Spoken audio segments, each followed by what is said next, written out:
Bienvenidos al canal de Rubén Fidalgo. El protagonista de hoy va a ser el Volvo C70. Ya sé que a lo mejor os preguntáis qué pinta un coche tan moderno. Este ejemplar es de 1998 en mi canal, pero bueno, es un youngtimer bastante interesante porque hereda todo lo bueno del Volvo 850 T5 con un diseño muy llamativo y además tiene una historia bastante peculiar que os iré contando a lo largo de esta videoprueba.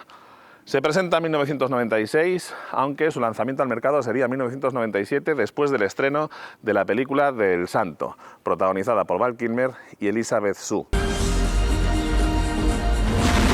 Es un coche, como digo, bastante peculiar, no se fabricó durante muchos años, no hay demasiadas unidades, por eso me parece un coche interesante para coleccionar, ya que en el año 2002, apenas 5 años y medio después de haberse lanzado al mercado, se deja de fabricar la versión coupé y solamente se mantiene en el mercado el descapotable.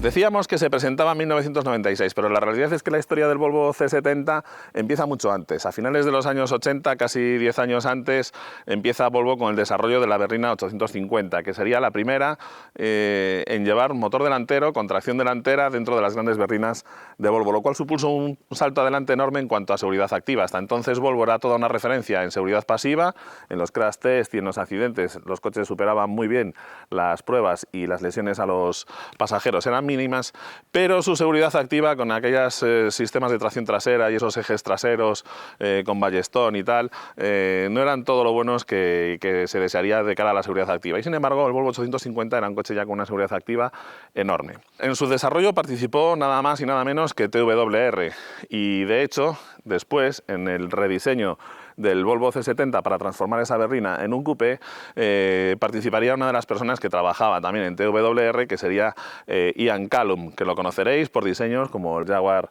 XF, el Jaguar XJ, y además os invito a que busquéis su formidable Jaguar MK2. La verdad es que Ian Callum se ha fabricado para sí mismo una especie de edición moderna del Jaguar MK2 que a mí personalmente me parece atómico. Hizo muy buen trabajo, porque no es fácil conseguir una carrocería con unas líneas equilibradas partiendo de una berlina, y la verdad es que lo consiguió, aunque eso sí, curiosamente pesa 100 kilos más la versión coupé frente a la berlina.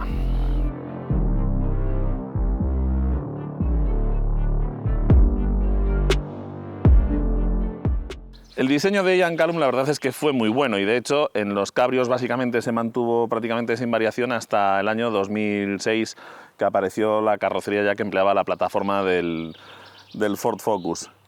Se varió ligeramente a finales de los años 90, alrededor del 99-2000, el frontal con unos faros ya de policarbonato y de óptica lisa. La proyección de la luz se hacía ya con el reflector, no con el cristal.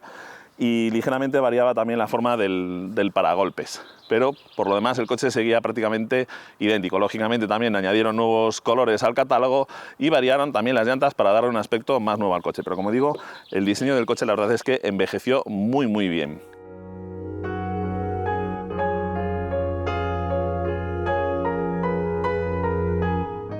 Como os decía, Ian Callum hizo un trabajo muy bueno a la hora de transformar la berlina en un coupé. Las proporciones siguen siendo elegantes, es un coche que mide 4,71 metros de largo, 1,41 m de alto, y como os decía al principio, añade unos 90-100 kilos de peso con respecto a la berlina. La berlina estaba en el entorno de los 1.360 kilos aproximadamente de peso y este se iba hasta los 1.450. ¿Dónde se iba ese peso extra?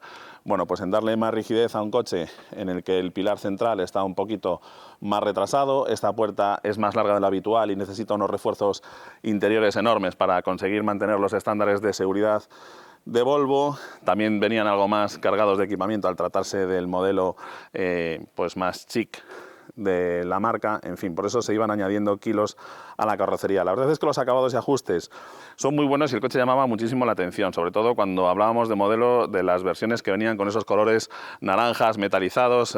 Volvo se arriesgó bastante con una gama de colores muy llamativa para este modelo y consiguieron que llamase la atención. Desde algunos ángulos, concretamente desde el que lo estoy mirando yo ahora, este cristal trasero, esta forma del pilar y la aleta trasera me recuerda mucho a las del BMW 850, con el que comparte también denominación con la berlina. En definitiva, era un coche súper elegante, muy bien proporcionado y que hoy en día está a unos precios muy interesantes para coleccionar, porque como digo, no hay demasiadas unidades, sobre todo con cambio manual.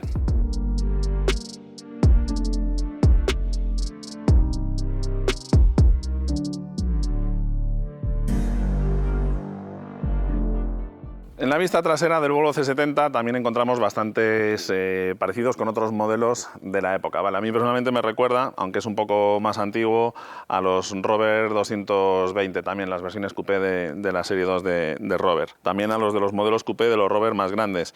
También al Aston Martin DB7, que es otro de los diseños de Ian Callum. ¿De acuerdo? Ian Callum, después de salir de TWR, hizo varios diseños, sobre todo principalmente para Jaguar, como os decía al principio.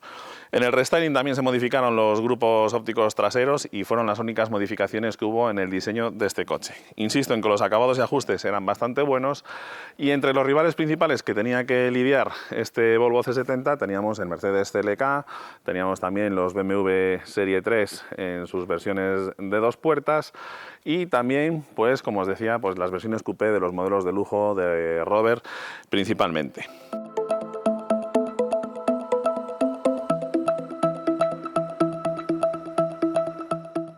Como es un coche de 4,7 metros de largo, aunque se trata de un coupé, tenemos un maletero bastante bueno. Estamos hablando de que nos movemos en el entorno de los 370, 380 litros y además con formas bastante cúbicas.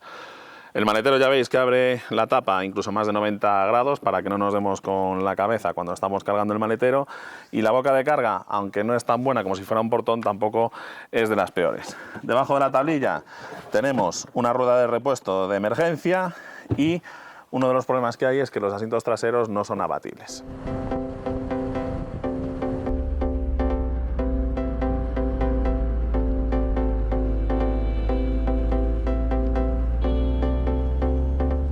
Bajo el capó del Volvo C70 lo que tenemos es básicamente el mismo motor que encontrábamos en los míticos 850 T5, como os decía. Es un motor, en este caso, el 2.3 de gasolina, motor de 5 cilindros. La verdad es que fue toda una proeza para Volvo conseguir meter un motor que era bastante largo transversalmente y dejar espacio para que las ruedas sigan girando. De hecho, la proeza está en el diseño de la caja de cambios. Consiguieron hacer una caja de cambios muy compacta para que esto entrase transversalmente. De hecho, este motor lo había incluso con 6 cilindros, ¿de acuerdo? Era un motor modular, le quitaban un cilindro y pasaba de 6 a 5 cilindros. Destaca porque es una mecánica súper robusta, con unas prestaciones muy buenas, y también por el sonido del motor. La verdad es que el sonido es una auténtica gozada. Puntos débiles, bueno, pues ya lo habréis visto en los episodios de Wheeler Dealers. Tenemos el sistema de recirculación de los gases de ventilación del cárter.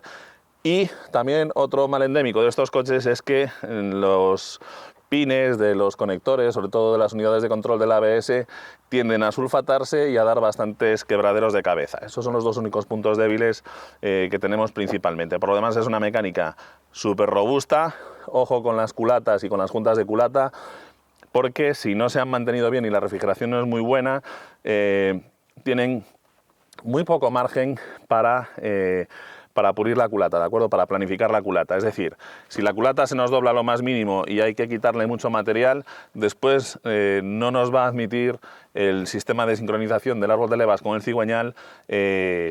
Al quitar ese espesor del material, la distribución va a variar ligerísimamente y ya nos va a dar problemas de sincronización. Así que también prestad mucha atención al estado de las culatas de estos motores, ¿de acuerdo? Por lo demás, como digo, son motores súper robustos, con unas prestaciones formidables y que suenan a gloria.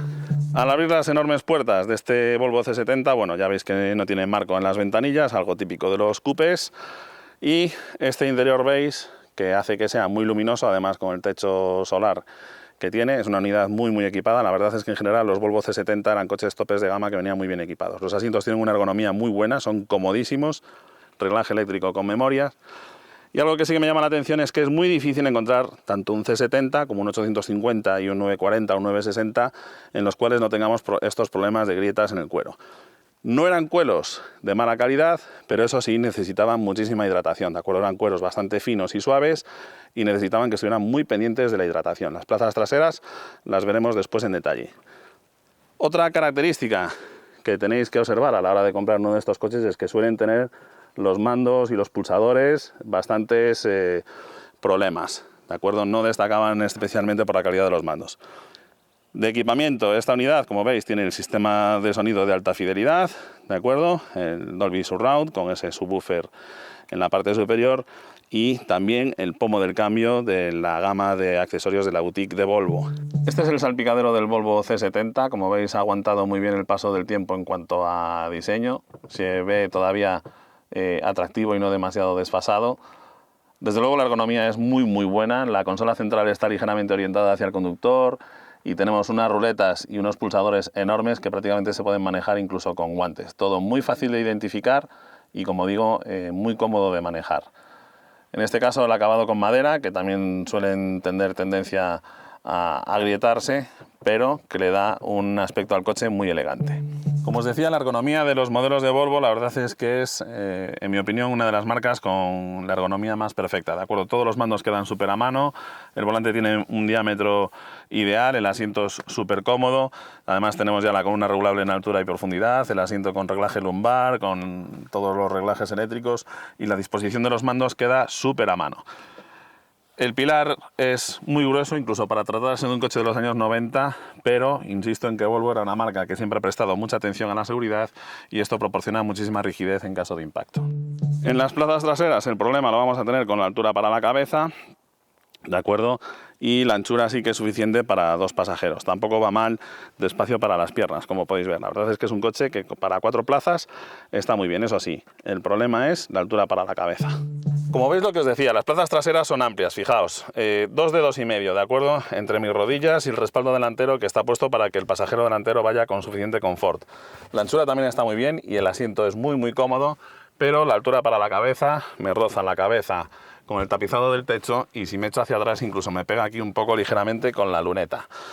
Por lo demás es un coche, yo mido 1,85 m, también hay que decirlo, y soy bastante corpulento, con lo cual me parece que es un coche que dentro de lo que es un coupé es de los más amplios y confortables que hay.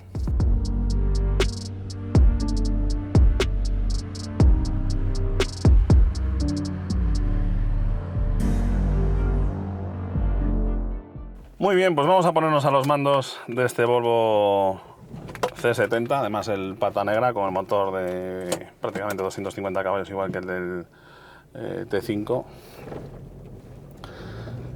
y vamos a ver qué tal va.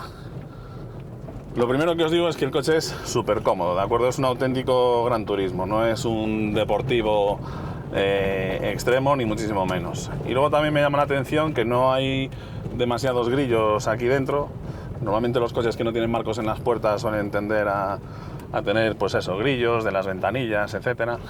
Y sin embargo el coche ahí, que está el asfalto bastante rizado, no tiene ruidos ni crujidos y se nota que la rigidez de la carrocería es muy buena. El motor de 5 cilindros tiene un sonido que es una maravilla. He intentado poner el micro fuera del coche, pero justo en las zonas en las que mejor se oiría resulta que tiene unos postizos de plástico en los que es imposible pegar los micros ahí de ninguna manera, con lo cual ya buscaré la forma de poder doblar el sonido. Es súper dulce la conducción del coche, la dirección tiene buen tacto, la palanca de cambios tiene unos buenos recorridos, se siente bastante precisa. Se nota que hay bastante par en el motor.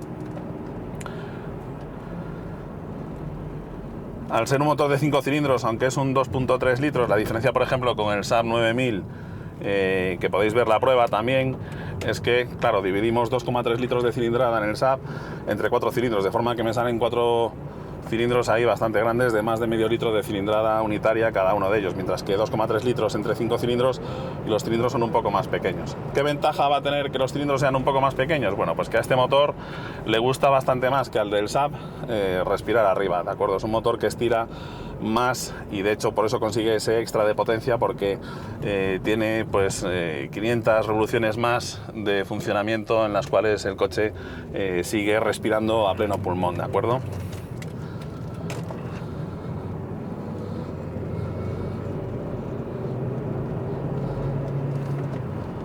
Me gusta mucho el rodar que tiene.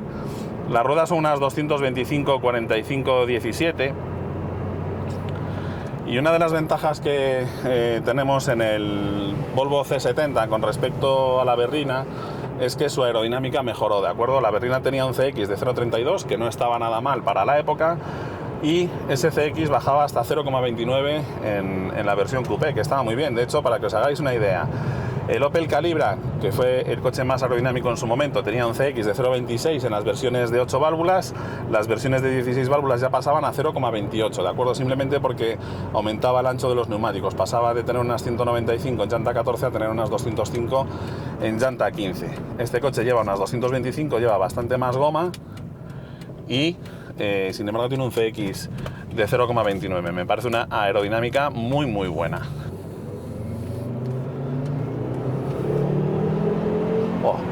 Desde luego es una gozada como suena este motor y las aceleraciones que tiene. Los frenos le pasan un poco como a los del Saab, ¿de acuerdo? Va un pelín justito de mordida. Me gusta, ya os digo, mucho el tacto de la dirección y la sonoridad del motor. Como os decía, era un coche que en su momento en las revistas pues alababan eso, sus recuperaciones, sus aceleraciones, criticaban un poco el tacto de la suspensión, demasiado blando. Tenemos un eje trasero ya muy bien diseñado, ¿de acuerdo? De suspensión, nada que ver con los sistemas de ballesta transversal que utilizaba Volvo hasta entonces. Era un coche que tenía, pues como digo, ya sobresalía por su buen comportamiento dinámico, ¿de acuerdo? Con lo cual, pues bueno, se le criticaba que no era un deportivo de raza, pero es que sinceramente yo creo que Volvo jamás en ningún momento pretendió que este coche lo fuese.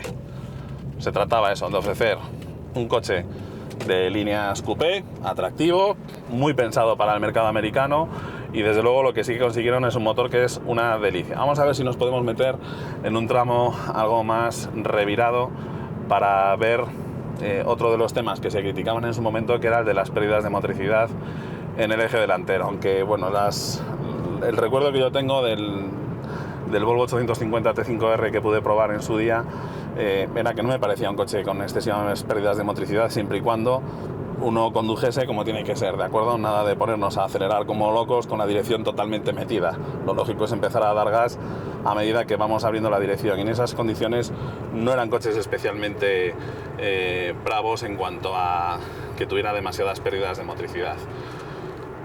Me comenta Martín, su propietario, a quien le agradezco muchísimo que me haya dado la oportunidad de hacer esta videoprueba del Volvo C70, que lo que más le gusta del coche es viajar en él, ¿de acuerdo? Es un auténtico rodador para viajar por autopista, tiene un rodar muy bueno y es lo que más le gusta del coche. Y lo que menos le gusta del coche son los consumos. Le están haciendo en el entorno de los 9 litros, ¿de acuerdo? Lo utiliza muy poquito por ciudad. Estos coches, el problema que tienen es el uso urbano. En uso urbano sí que estamos hablando de coches a los que, bueno, va a ser difícil bajarlos de los 11 litros y medio, cerca de los 12 litros, ¿de acuerdo? Pero en carretera, a los máximos legales, los consumos están, yo creo que dentro de lo razonable para un coche de 1500 kilos de peso y con un motor de 250 caballos que además corre bien, ¿eh? ¿Qué me parece con respecto al Saab 9000? Que en su día había bastante rivalidad entre Volvo y Saab y tenían ahí un pique sano, pero bastante gracioso en la prensa. De hecho, Volvo es la que saca ese anuncio en el que dice que salía el Volvo 850 T5 y ponía que hay quien tardará 3, no sé cuántos segundos en aparecer, y se refería al Ferrari F355 y al Porsche 911, haciendo alusión a que, bueno, pues sus motores sobrealimentados en un coche familiar conseguían unas recuperaciones muy buenas. Y a las pocas semanas en el mismo diario salía un anuncio a página completa de Saab en el que decía hay quien todavía tardará un segundo y pico, diciendo que era todavía más rápido que el Volvo. Bueno, ¿qué es lo que se nota a la hora de conducir estos coches? Bueno, pues efectivamente lo que vamos a notar es lo que os comentaba antes. En el Saab tenemos unos cilindros con una cilindrada unitaria mucho más grande que la de este Volvo de 5 cilindros, de forma que ese punch inicial, esa arrancada inicial, es un poco más brava en el Saab, ¿de acuerdo? Tenemos más par al dar gas, de forma que al inicio es más brusca esa entrega de potencia. Vamos a dejar pasar aquí al de la moto, que me viene comiendo el culo. Y Lo que sí que tiene este motor es que después va estirando mucho mejor. En la parte alta, a partir de las 5.000 revoluciones por minuto, ya empieza a respirar mejor este motor que el del Saab, y ahí es donde le saca esos 25 caballos extra, ¿de acuerdo? Pero esa patada inicial es claramente más brusca en el Saab 9000. Esa sensación de aplastarte contra el asiento, la verdad es que es más contundente en el Saab. Vamos a bajarlo, estamos en el entorno de las 3000 vueltas y aquí pisamos el gas a fondo y el coche, ves como la aceleración es súper progresiva, te da menos sensación de velocidad y menos sensación de aceleración del Saab, aunque si miras para el velocímetro te das cuenta de que está corriendo mucho, pero no te da esa sensación de aplastarte contra el asiento que sí que tienes en el motor 2.3 turbo de Saab. Es un motor mucho más progresivo, y lo que sí que tiene este coche, y no hay color, es un sonido 1000 veces mejor que el del Saab. La verdad es que estos motores de 5 cilindros, ya os lo decía en la videoprueba del Audi 4, que os invito a que la veáis, que en mi opinión son los motores con el sonido más bonito que hay, ¿de acuerdo? Incluso me gusta más que el sonido de los V8. Es un aullido un poco más agudo, el de los motores de 5 cilindros. Por supuesto también los V10 tienen un sonido muy parecido al de un 5 cilindros. De hecho, básicamente un V10 son dos motores de 5 cilindros, con lo cual lo que oyes es un V10 a 2000 vueltas, suena más o menos como un motor de 5 cilindros a 4000 revoluciones por minuto. Vamos a ver aquí en alguna de estas curvas si se nos presenta el problema este de motricidad que tanto se criticaba en su día, y que, como digo, en su momento cuando probé el T5, para que aparezcan es que tienes que conducir como un auténtico gañán y ponerte a dar gas a la entrada de la curva con la dirección completamente girada, etcétera. Si conducimos como se tiene que conducir, la verdad es que no era un coche que plantease demasiados problemas de motricidad. Tenemos ahí una horquilla bastante cerrada de izquierdas y vamos a ver cómo reacciona. La caja de cambios me gusta muchísimo, el escalonamiento de las marchas me parece muy bueno, es un poco abierto, pero bueno, como es un motor que tiene bastante par, no está mal.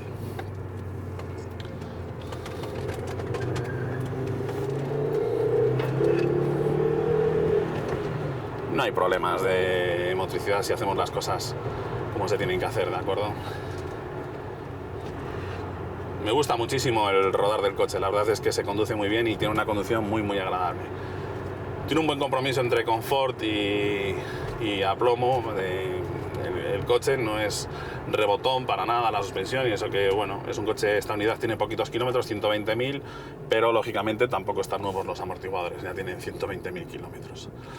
Otra de las cosas que se criticaba de este coche era su radio de giro, y es que, bueno, el motor de 5 cilindros ocupa bastante, sin embargo, pues bueno, ya veis que tampoco gira tan mal, ni muchísimo menos, ¿de acuerdo?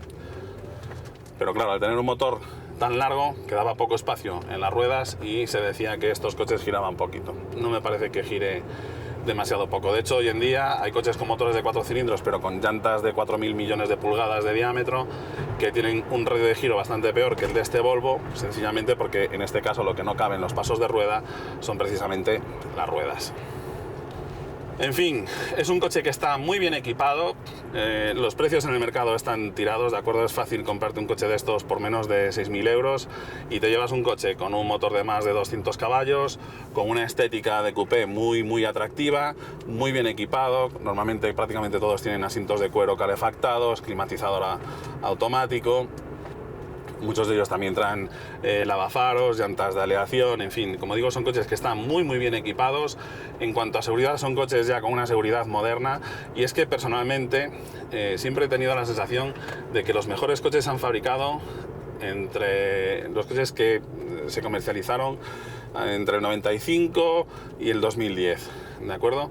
Ahí los coches ya tenían una tecnología que les permitía una seguridad activa muy buena, también tenían unos chasis muy bien diseñados, ya existían aceros de alta resiliencia y que tenían unas estructuras de carrocería muy seguras, ya teníamos unas suspensiones multilink muy eficaces, buenos compuestos para los frenos, los motores eran ultra fiables, ¿de acuerdo? Con lo cual, pues como digo, en mi opinión, fueron los verdaderos años dorados del automóvil. A partir del año 2010 ya se empezaba a ver que los coches tenían que tener una fecha de caducidad porque tenían que desaparecer los motores de combustión de la faz de la Tierra, con lo cual los coches se empezaron a diseñar, pues bueno, pensando muchísimo más en los costes y en no hacerlos con tanta calidad, porque al final, pues como el anuncio aquel de Cucar Aerosol, ¿no? De mueren y desaparecen. Los coches que se fabrican hoy en día, pues claramente tienen una fecha de caducidad de 8 o 10 años y a los fabricantes no les preocupa en absoluto lo que pase a partir de ahí. Sin embargo, los coches de esta época estaban diseñados para durar mucho más y ya eran coches en los que la tecnología permitía fabricar muy buenos coches. Antes, pues bueno, la tecnología era la que había, los sistemas de inyección no eran muy eficaces, los sistemas de mecanizado tampoco tenían la precisión que tuvieron posteriormente, con lo cual, en mi opinión, esta década, entre el 95 y 2005, es la época en la que se fabricaron realmente los mejores coches, con unas calidades muy buenas, una muy buena fiabilidad y ya coches con unos niveles de seguridad que no envidian demasiado a los niveles de seguridad que tenemos hoy en día. Efectivamente, hoy en día los coches, un coche antiguo, un coche del año 2005, no pasaría de las 2 estrellas o de las 3 estrellas en el test Euro NCAP. Pero es que el test Euro NCAP hoy en día, gran parte del peso de esas estrellas vienen en sistemas de asistencia, como el asistente de mantenimiento en el carril y este tipo de asistencias, que están bien, aunque el usuario media las entiende mal, ¿de acuerdo? ¿Por qué digo esto? Bueno, pues porque, por ejemplo, el Lane Assist es un sistema de asistencia que está pensado para que si yo tengo cualquier pérdida de atención o desvanecimiento por sueño o por lo que sea, el sistema evite el accidente. ¿Qué es lo que sucede? Bueno, pues que al final, como tenemos el Lane Assist y toda esta historia, lo que vamos haciendo es hablando por el WhatsApp y no prestando atención a la conducción, con lo cual el Lane Assist está trabajando constantemente, ¿de acuerdo? Y como está trabajando constantemente, algunas veces falla, porque no es un sistema absolutamente infalible. Por eso no está permitido de momento los sistemas de conducción plenamente autónoma, ¿de acuerdo? Porque por ahora no se ha conseguido que ninguno de estos sistemas sean absolutamente infalibles.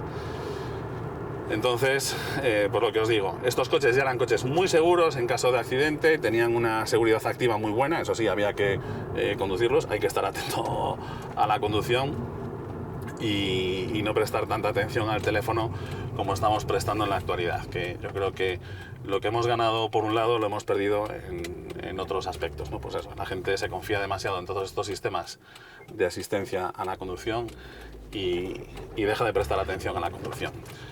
En este tipo de cruces es donde nos damos cuenta de que estos marcos son muy gruesos. Es que me encanta cómo suena esto. El problema que tienes con este coche básicamente son los límites de velocidad, ¿de acuerdo? Porque es facilísimo, ya veis. En un santiamén nos ponemos a 80 km por hora, 100 km por hora y ya no se puede pasar de ahí en estas carreteras.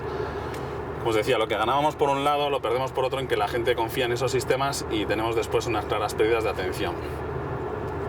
Me parece un coche excelente, me parece de lo mejor que te puedes comprar en este momento en el mercado si quieres tener un coupé bien equipado, con buenas prestaciones y que también sea seguro, porque bueno, pues la seguridad es importante, obviamente. Es que no te puedes comprar nada por este precio, ¿de acuerdo?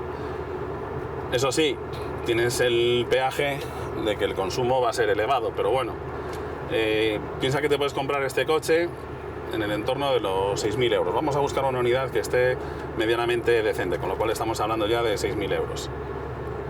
Bueno, pues un modelo basiquísimo del mercado actual no baja de los 14, 12.000 euros, con lo cual estamos hablando del doble de precio. Ponle que vas a tener que meter unas ruedas nuevas, ponle que vas a tener que gastar algo de dinero en ponerlo a tu gusto, porque algún detallito va a tener. Nos estamos poniendo en el entorno de los 8.000 euros. Tienes todavía 4.000 euros de diferencia de gasto y que además los puedes ir pagando a plazos cada vez que paras a repostar en la gasolinera, con lo cual, pues bueno, no me parece desorbitado. ¿Cuál es el problema de este coche? Bueno, pues la legalidad, ¿de acuerdo? Que poco a poco nos están prohibiendo el utilizarlos, pero objetivamente es un coche muy seguro, ya tiene un sistema de catalización, unas emisiones de gases bastante reducidas, no tenemos problemas de emisiones de monóxido de carbono, ya tiene un sistema de catalización, como digo, bastante eficaz, y la verdad es que tienes un coche muy bien equipado, mucho más seguro que los básicos que se comercializan hoy en día, y con el cual pues te arranca una sonrisa de vez en cuando y además es muy bonito de verlo aparcado porque realmente el coche estéticamente es muy atractivo. En fin, como digo, me parece un coche muy recomendable.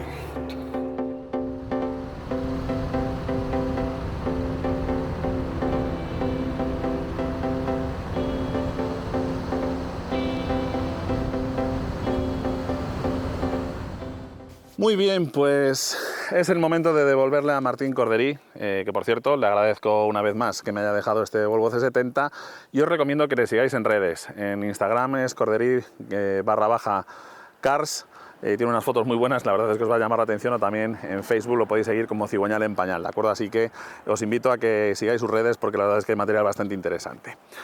¿Qué es lo que más me ha gustado a mí del Volvo C70? Bueno, pues me gusta su diseño, me gusta su equipamiento y sobre todo me gusta su motor. La verdad es que por prestaciones, sonido, comportamiento, la verdad es que el motor es una auténtica maravilla. Por el contrario, ¿qué es lo que menos me gusta a mí del Volvo C70? Y aquí, pues bueno, lo que me decía Martín, lo que menos le gusta, los consumos. Tampoco son desorbitados, estamos hablando en el orden de los 9 litros en carretera, en ciudad sí que se dispara algo más. Pero bueno, son cifras que lógicamente con el precio que tienen los combustibles hoy en día hay que tener en consideración, aunque tampoco son coches que vayamos a utilizar demasiados kilómetros a lo largo del año. Lo segundo que menos me ha gustado, las cotizaciones. Estamos hablando de que estos coches, bueno, los podéis encontrar desde 2.000 euros, básicamente destrozados, hasta los 6.000, 7.000 euros que puede costar una unidad en buenas condiciones, y ya os digo que os va a compensar, porque como veis la diferencia al final son 3.000 euros, aunque digamos Jolín cuesta más del doble, casi el triple, al final estamos hablando de una diferencia de 3.000 euros, que es lo que te va a costar poner a punto uno que esté destrozado. Así que es mejor rascarse un poquito el bolsillo de inicio y comprar una unidad que esté en buen estado y con pocos kilómetros, en lugar de intentar comprar el más barato que hay en el mercado, que ya digo que los hay. Y lo tercero que menos me ha gustado del Volvo C70, pues son esos detalles de calidad que la verdad es que desmerecen un poco, pues el tema de los cueros que suelen estar agrietados, los pulsadores que suelen fallar o esas entradas de agua en las unidades de control del ABS. Muy bien, por mi parte nada más, no te vayas todavía porque te voy a dejar la ficha técnica con las características principales del Volvo C70 y aparte de eso también agradecerle al Galician Volvo Club que se haya formado y que le dé la importancia que se merecen a estos coches. Así que por mi parte nada más, como siempre, mucha suerte y hasta pronto.